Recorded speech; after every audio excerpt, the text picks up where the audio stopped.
অনেক সময় টর্চের পিছনের দিকের যে অংশটা খুলে ব্যাটারি ভরা হয় সেটা ঢিলে থাকলে টর্চ জ্বলে না। গাঢ় অন্ধকারে টর্চের গায়ে হাত বুলিয়ে বুঝলাম পিছনের অংশটা ঢিলে নেই এতটুকু। তাহলে জ্বলছে না কেন? আমি কি বুদ্ধি হারিয়ে ফেলেছি? ছুট লাগাই অন্ধকারে।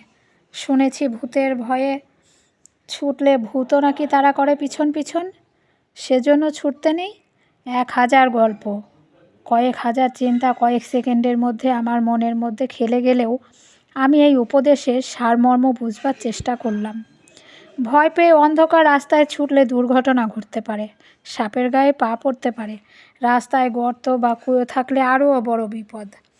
এত কথা ভাবলেও হাতে নাতে যে প্রমাণ পাচ্ছি ভূতের অস্তিত্বের কথা, তার আবির্ভাবের কথা। নতুন টর্চ, নতুন ব্যাটারি, তাহলে জ্বলছে না কেন?